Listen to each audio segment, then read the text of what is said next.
माँ को अपने बेटे और किसान को अपने लहलहाते खेत देखकर जो आनंद आता है, वही आनंद बाबा भारती को अपना घोड़ा देखकर आता था। भगवत भजन से जो समय बचता वो घोड़े को अर्पण हो जाता। वो घोड़ा बड़ा सुंदर था, बड़ा बलवान। उसके जोड़ का घोड़ा सारे इलाके में न था। बाबा भारती उसे सुल्तान कहकर पुकारते, अपने हाथ से खरहरा करते, खुद दाना खिलाते और देख देख कर प्रसन्न होते थे। उन्होंने रुपया, माल, असबाब, जमीन आदि सब कुछ छोड़ दिया था। यहाँ तक कि उन्हें नगर के जीवन से भी घृणा थी। अब गांव से बाहर एक छोटे से मंदिर में रहते और भगवान का भजन करते थे। मैं सुल्तान के बिना नहीं रह सकूंगा, उन्हें ऐसी भ्रांति सी हो गई थी। वे उसकी चाल पर लट्टू थे। कहते, ऐसे चलता है जैसे मोर घटा को देखकर नाच रहा हो। जब तक संध्या समय सुल्तान पर चढ़कर 8-10 मील का चक्कर न लगा लेते, उन्हें चैन न आता। खड़क सिंह उस इलाके का प्रसिद्ध डाकू था। लोग उसका नाम सुनकर कांपते थे। होते होते सुल्तान की कीर्ति उसके कानों तक भी पहुंची। उसका हृदय उसे देखने के लिए अधीर हो उठा। वो एक दिन दोपहर के समय बाबा भारती के पास पहुंचा और नमस्कार करके बैठ गया। बाबा भारती ने पूछा, खड़क सिंह, क्या हाल है? खड़क सिंह ने सिर झुकाकर उत्तर दिया, आपकी दया है। कहो, इधर कैसे आ गए? सुल्तान की चाह खींच लाई। विचित्र जानवर है, देखोगे तो प्रसन्न हो जाओगे। मैंने भी बड़ी प्रशंसा सुनी है। उसकी चाल तुम्हारा मन मोह लेगी। कहते हैं देखने में भी बहुत सुंदर है। क्या कहना, जो उसे एक बार देख लेता है उसके हृदय में उसकी छवि अंकित हो जाती है। बहुत दिनों से अभिलाषा थी, आज उपस्थित हो सका हूँ।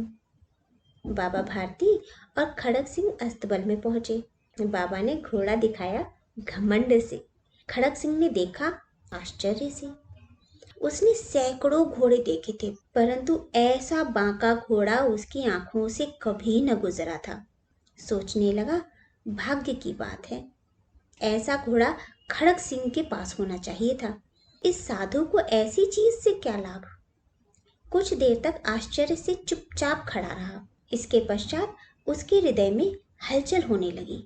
बालकों किसी अधीरता से बोला, परंतु बाबा जी, इसकी चाल न देखी तो क्या? दूसरे के मुख से सुनने के लिए उनका हृदय अधीर हो गया। घोड़े को खोलकर बाहर गए। घोड़ा वायु वेग से उड़ने लगा। उसकी चाल को देखकर खड़क सिंह के हृदय पर सांप लौट गया। वो डाकू था और जो वस्तु उसे पसंद आ जाए उस पर वो अपना अधिकार समझता था। उसके पास बाहुबल था और आदमी भी। जाते जाते उसने कहा, बाबूजी, मैं ये घोड़ा आपके पास न रहने दूंगा। बाबा भारती डर गए। अब उन्हें रात को नींद न आती। सारी रात अस्तबल की रखवाली में कटने लगी। प्रतिक्षण खड़क सिंह का भय लगा रहता, परंतु कई मास बीत गए और वो न आया। यहाँ तक कि बाबा भारती कुछ असावधान हो गए और इस भय को स्वप्न के भय की नाई मिथ्या समझने लगे। संध्या का समय था। बाबा भारती सुल्तान की पीठ पर सवार होकर घूमने जा रहे थे। इस समय उनकी आंखों में चमक थी, मुख पर प्रसन्नता। कभी घोड़े के शरीर को देखते, कभी उसके रंग को, और मन में फूले न समाते थे। सहसा एक ओर से आवाज आई, ओ बाबा, इस कंगले की सुनते जाना। आवाज में करुणा थी। बाबा ने घोड़े को रोक लिया। देखा, एक अपाहिज वृक्ष की छाया में पड़ा कराह रहा है। बोले, क्यों, तुम्हें क्या कष्ट है? अपाहिज ने हाथ जोड़कर कहा, बाबा, मैं दुखियारा हूँ, मुझ पर दया करो। रामावाला यहाँ से 3 मील है, मुझे वहाँ जाना है।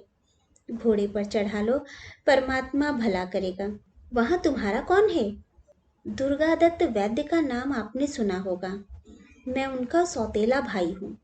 बाबा भारती ने घोड़े से उतरकर अपाहिज को घोड़े पर सवार किया और स्वयं उसकी लगाम पकड़कर धीरे धीरे चलने लगे। सहसा उन्हें एक झटका सा लगा और लगाम हाथ से छूट गई। उनके आश्चर्य का ठिकाना न रहा जब उन्होंने देखा कि अपाहिज घोड़े की पीठ पर तनकर बैठा है और घोड़े को दौड़ाए लिए जा रहा है। उनके मुख से भय, विस्मय और निराशा से मिली हुई चीख निकल गई। वो अपाहिज डाकू खड़क सिंह था। बाबा भारती कुछ देर तक चुप रहे और कुछ समय पश्चात कुछ निश्चय करके पूरे बल से चिल्लाकर बोले, जरा ठहर जाओ। खड़क सिंह ने यह आवाज सुनकर घोड़ा रोक लिया और उसकी गर्दन पर प्यार से हाथ फेरते हुए कहा, बाबा जी, ये घोड़ा अब न दूंगा, परंतु एक बात सुनते जाओ। खड़क सिंह ठहर गया। बाबा भारती ने निकट जाकर उसकी ओर ऐसी आंखों से देखा जैसे बकरा कसाई की ओर देखता है और कहा, ये घोड़ा तुम्हारा हो चुका है। मैं तुमसे इसे वापस करने के लिए न कहूंगा, परंतु खड़क सिंह, केवल एक प्रार्थना करता हूँ, इसे अस्वीकार न करना, नहीं तो मेरा दिल टूट जाएगा। बाबा जी, आज्ञा कीजिए, मैं आपका दास हूँ, केवल घोड़ा न दूंगा। अब घोड़े का नाम न लो। मैं तुमसे इस विषय में कुछ न कहूंगा। मेरी प्रार्थना केवल यह है कि इस घटना को किसी के सामने प्रकट न करना। खड़क सिंह का मुंह आश्चर्य से खुला रह गया। उसका विचार था कि उसे घोड़े को लेकर यहाँ से भागना पड़ेगा, परंतु बाबा भारती ने स्वयं उसे कहा कि इस घटना को किसी के सामने प्रकट न करना। इससे क्या प्रयोजन सिद्ध हो सकता है? खड़क सिंह ने बहुत सोचा, बहुत सिर मारा, परंतु कुछ समझ न सका। हारकर उसने अपनी आंखें बाबा भारती के मुख पर गड़ा दी और पूछा, बाबा जी, इसमें आपको क्या डर है? सुनकर बाबा भारती ने उत्तर दिया, लोगों को यदि इस घटना का पता चला तो वे दीन दुखियों पर विश्वास न करेंगे। यह कहते कहते उन्होंने सुल्तान की ओर से इस तरह मुंह मोड़ लिया जैसे उनका उससे कभी कोई संबंध नहीं रहा हो। बाबा भारती चले गए, परंतु उनके शब्द खड़क सिंह के कानों में उसी प्रकार गूंज रहे थे। सोचता था, कैसे ऊंचे विचार हैं, कैसा पवित्र भाव है। उन्हें इस घोड़े से प्रेम था। इसे देखकर उनका मुख फूल की नाई खिल जाता था। कहते थे, इसके बिना मैं रह न सकूंगा। इसकी रखवाली में वे कई रात सोए नहीं, भक्ति भजन न कर रखवाली करते रहे, परंतु आज उनके मुख पर दुख की रेखा तक दिखाई नहीं पड़ी। उन्हें केवल ये ख्याल था कि कहीं लोग दीन दुखियों पर विश्वास करना न छोड़ दें। ऐसा मनुष्य मनुष्य नहीं, देवता है। रात्रि के अंधकार में खड़क सिंह बाबा भारती के मंदिर पहुंचा। चारों ओर सन्नाटा था। आकाश में तारे टिमटिमा रहे थे। थोड़ी दूर पर गांवों के कुत्ते भौंक रहे थे। मंदिर के अंदर कोई शब्द सुनाई न देता था।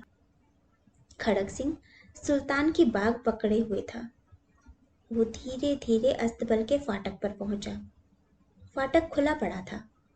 किसी समय वहां बाबा भारती स्वयं लाठी लेकर पहरा देते थे, परंतु आज उन्हें किसी चोरी, किसी डाके का भय न था। खड़क सिंह ने आगे बढ़कर सुल्तान को उसके स्थान पर बांध दिया और बाहर निकलकर सावधानी से फाटक बंद कर दिया। इस समय उसकी आंखों में नेकी के आंसू थे। रात्रि का तीसरा पहर बीत चुका था। चौथा पहर आरंभ होते ही बाबा भारती ने अपनी कुटिया से बाहर निकल ठंडे जल से स्नान किया। उसके पश्चात इस प्रकार जैसे कोई स्वप्न में चल रहा हो, उनके पांव अस्तबल की ओर बढ़े, परंतु फाटक पर पहुंचकर उनको अपनी भूल प्रतीत हुई। साथ ही घोर निराशा ने पांव को मन मन भर का भारी बना दिया। वे वहीं रुक गए। घोड़े ने अपने स्वामी के पांव की चाप को पहचान लिया और जोर से हिनहिनाया। अब बाबा भारती आश्चर्य और प्रसन्नता से दौड़ते हुए अंदर घुसे और अपने प्यारे घोड़े के गले से लिपटकर इस प्रकार रोने लगे मानो कोई पिता बहुत दिनों से बिछड़े हुए पुत्र से मिल रहा हो। बार बार उसकी पीठ पर हाथ फेरते, बार बार उसके मुंह पर थपकियां देते। फिर वे संतोष से बोले, अब कोई दीन दुखियों से मुंह न मोड़ेगा।